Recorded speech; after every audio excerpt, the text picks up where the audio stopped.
You're listening to Mind, Body, Home with your host, Sara Ann. Hello, everyone. Thank you for joining me for another episode on the Mind, Body, Home podcast. This week, I'm actually presenting you with a past episode. It was on cleaning for clarity, how to check in with your emotions by connecting with your home through cleaning it. And I love this episode because it's really what springboarded my idea around clarity cleaning. And I've sort of coined that term. After the Connect with Your Clutter workshop, I met with quite a few people who were interested in going deeper with their clutter and their home. And so many had asked, what did you mean by clarity cleaning? That sounds so interesting. So clarity cleaning is a term that I've coined, and it is a way to connect with your home when we are feeling maybe a bit of overwhelm. Maybe we're just not getting clarity in our lives, or we're feeling really emotional. One of the things I also talked about in that clutter workshop was that your clutter is just a representation of emotions. And so it's really about connecting with your emotions, and clarity cleaning is a way to tap into those emotions. It's a way to tap into your higher self, your intuition, to get clear on, whatever it is that is sort of overwhelming you or is standing in your way. And it's a really powerful exercise. It helps you look at cleaning your home in a whole different light.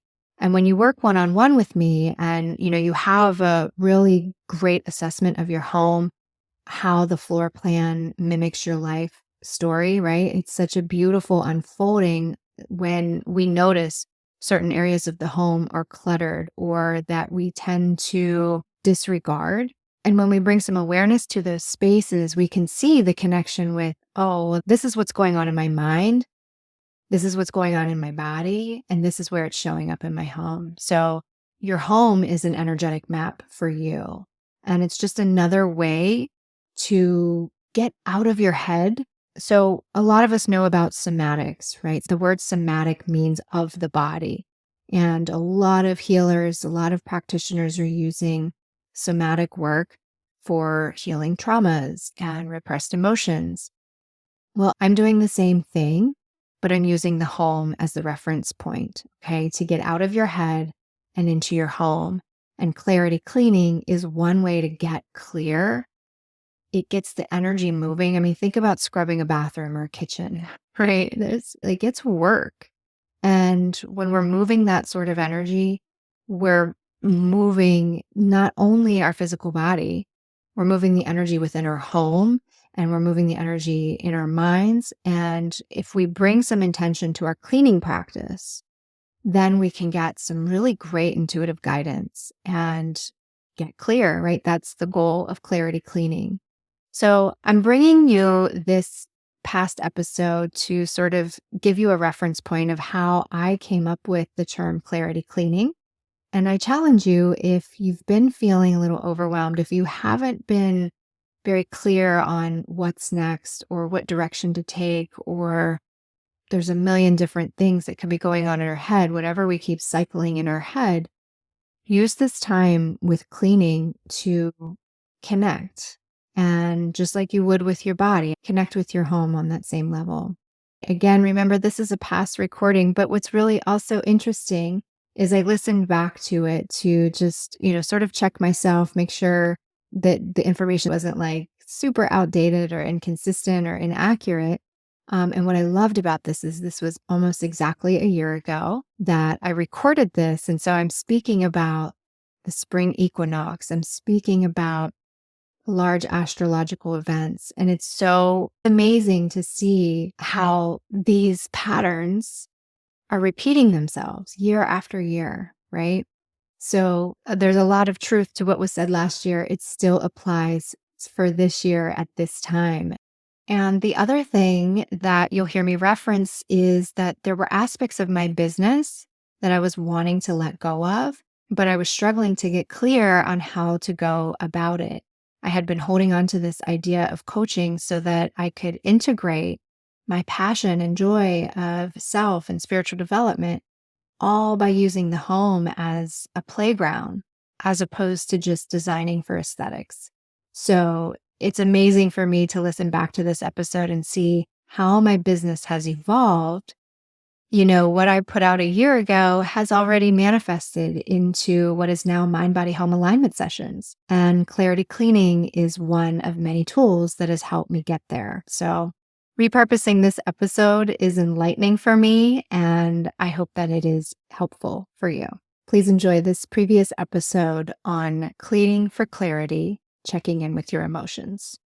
I actually had something really different planned for today, but I had an experience just last night that I thought, and I'm going to talk about this on the podcast because it brought so much clarity to how I had been feeling over the last several weeks. I shared on my Instagram that I had not been working in my office because it's been overcluttered and I can't really seem to, quote unquote, get my shit together and get it in a state that I can actually sit in and work. So I've been at my dining room table, which is actually where I'm recording this because I still have been putting it off. I am a little overwhelmed with work at the moment, but regardless, that is a contributing factor to, guess I would say, my emotional state lately. I've been feeling overwhelmed. I've been feeling very emotional. It's interesting how when we are highly emotional, we almost get caught up in the, why do I feel this way? Why is this happening? Right? And we express those statements, but we don't always listen for the answer to come. And that's what I kind of want to talk about. I've mentioned in earlier episodes, even just cleaning your home, how you can bring in a practice or a ritual or a ceremony to that. I know a lot of us actually don't really care for cleaning, especially when it comes to kitchens and bathrooms. You hear people say that a lot, that I don't mind cleaning, but when it comes to the kitchen and the bathroom, it's just so draining. And that's kind of what I want to spotlight is the draining energy, because bathrooms and kitchens are what we call chi depleting. They can be a drain on your energy. And that is because there's a lot of water in those rooms. And water in feng shui resonates to the same vibration as money and our emotional state. And so tending to these areas of our home where the water is highly present is critical to sort of stabilizing not just our finances, but our emotional outbursts. And I really want to talk about water and bathrooms as it represents our emotional state. Bathrooms are for letting go, releasing, detoxifying. And in modern times, bathrooms can even now be set up so that they are spa-like. And that offers us renewal and purification and self-soothing, right? It offers the opportunity to not only be a space where we can bathe and become clean, but also really pamper ourselves. And as I had mentioned, over the last few weeks, I've been highly emotional. And I know that right now there's a lot of universal changes happening kind of astrologically speaking. We just had the spring equinox and there was a very powerful new moon energy. And I know for me, and I believe for a lot of others, regardless of your astrological signs, that this is a time of really huge shifts and forward momentum, really aligning with that spring energy. And for me, knowing that and how my home can be a supportive container for me was just a reminder to really trust that something bigger is happening for us, or that something bigger knows what is happening. It is all divine. It's more than we can imagine. And sometimes we just have to kind of let go and surrender to that. And really, that's what water represents. It is letting go, that releasing. What can I surrender to? And so, having been highly emotional the last several days, even I got caught up in the why do I feel like this? What is going on? Like I had said to my husband, like, I just feel like I need to cry. And the last few nights I have. Like I did a breathwork session before bed, and at the end I just kind of rolled onto my side and the tears just started pouring. Like that's the first time I had had a session where I've had such an emotional release like that. And I think I'm finally at a point in my life where letting those tears out, I know is so necessary. Where for the first part of my life, crying was, looked at as a weakness. So I'm so grateful to be in that place where I can recognize that I need a cry, like my body is calling for me to release no matter what it is. Maybe it's anger, maybe it's fear, but it's okay. I love the saying, God gave you tears, use them. So many of us do not. I talk a lot about the mind body home connection, and just like water from the five elements perspective relates to letting go and releasing, think of your body and how it releases tears. They're literally water or sweat. Sweat is a detoxifying process, right? So understanding that water element in connection to our emotional state, our physical state, it's all connected. And so we can look at the home as that connection too. And again, I have been highly emotional. I've been struggling to communicate. In fact, what prompted this recording was just last night, I was trying to have a conversation and I couldn't communicate it in a way that was receptive. And I immediately got rather irritated by the way the conversation was going.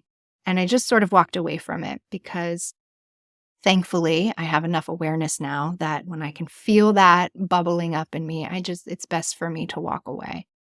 And what I did was rather interesting. I had been also putting off cleaning my bathroom, like to the point where it was just gross.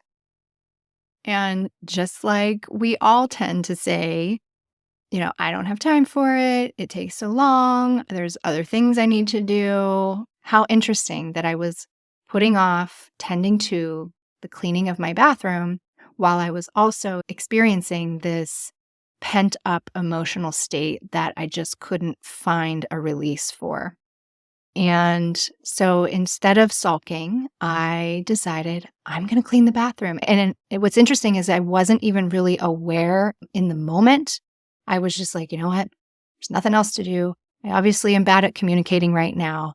So I am no good to anybody. I'm just going to go clean the bathroom because it needs done. And why not?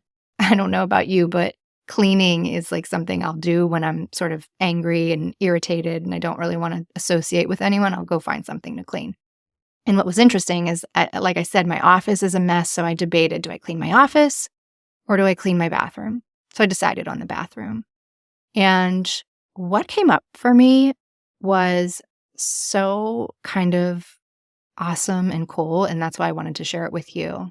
We've already talked about your bathroom, or water in general really represents your emotional state. And I thought about that. I was standing in the tub, kind of wiping down the tile, and I thought, oh, okay. Okay, so I've had pent up emotions and I've been putting off the bathroom. And every time I would go into the bathroom prior to that, just, this needs clean. And I thought, interesting. That's what I'm sort of questioning with my emotions. What is wrong with me? Why do I feel so irritated? Why do I feel emotional or sad, like I need to cry? So I started connecting the dots there. And I just sort of surrendered as I cleaned.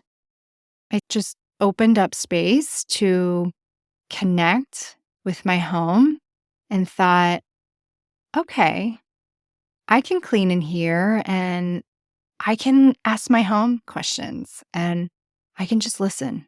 I don't need to impose my sadness or my irritable behavior onto my family and expect them to soothe me.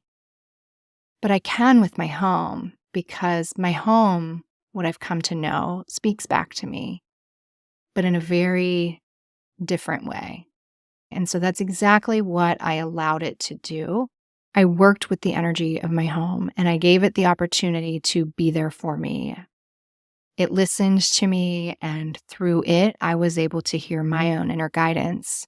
And what I came to understand through this process of cleaning and releasing was that what I was experiencing emotionally was only temporary, and that I needed to resist the urge to sort of get lost or caught up in my emotions. Because sometimes when we feel that emotional state where like, what is wrong with me? Why and we kind of beat ourselves up about it. Why can't I get out of this funk? What is bothering me so bad? We tend to ask the question, but very rarely do we listen for the answer. And so the whole point of recording this is to kind of give you the opportunity to look for a different way and maybe start looking for that in your home and allowing it to be a supportive friend for you. So, some of the questions I was asking myself during my cleaning was, what am I storing? What emotion am I hanging on to? Do I just need to have a good cry? In fact, a few days ago, I considered watching The Notebook just to get one of those really powerful, ugly cries out because you know how good that feels an hour later, right? Is there something that I'm in denial about? How do I feel physically? Like, is everything functioning? Is there something bound up? Or is there something I need to let go of? And it was that question that I feel like I got my answer, because there is something that I've been thinking about, or I shouldn't say thinking about, that I've been hearing. And there is something I'm resistant to letting go of. And what's even more interesting, as I'm talking about this now, I was just having a conversation with a few of my girlfriends earlier in that day about something in my business that I'm really feeling called to let go of, but that there's something heavy weighing on me, tied up in that has me sort of simmering in my fears and anxieties about that particular thing that keeps coming up. It's almost like I'm trying to create something new, but I'm really holding on to something that I need to let go of in order to make room for what's new. Also, in answering that question and connecting that dot to, oh, I just had that conversation about I'm feeling really pulled to let something go, but I'm stuck in the fear and the anxiety of it. And then later that night, I tried to communicate it in a really roundabout way with my husband, and the response I got wasn't what I wanted. But then I'm projecting onto him what and how I think he should answer me. Instead, I just got quiet and I cleaned and I listened. And interestingly, I chose my bathroom where our emotions are wrapped up and need released. And it was just this beautiful unfolding. And the next dot that I connected was, wow, it's been pouring here the last few days. Like, if I haven't convinced you or even myself in this particular moment of that mind, body, home, spirit, nature connection, like, this is it. This is exactly what I want to shed light on. Is nature was releasing. I'm releasing. We're leaving the water phase of winter and entering this wood phase of spring. So it's like this entire release just needed to happen. And when I connected all the dots, like, something really beautiful unfolded for me. I had so much clarity. I had a clean bathroom. And I just couldn't wait to share that with you. This is really such a game changer, such a different way to look at your emotions, to look at cleaning your home, to really ask yourself some of those questions that I asked and see what comes up for you. Let me know how this resonates. I would love to talk to anyone who feels the call to reach out and discuss this, because this was really a powerful exercise for me. Thank you so much for listening. This episode is brought to you by Jade Scott Design. Jade Scott Design houses a collection of services, products, and content that are aimed to support mind, body, and home. If you're interested in exploring your relationship to home on a deeper level, be sure to check out our website. Offerings include our signature elemental interiors decorating services, as well as mind-body-home alignment sessions. In addition, be sure to also take a look at our home decor line, Shop Elemental. All of this and information on the Mind Body Home podcast can be found at jadescottdesign.com.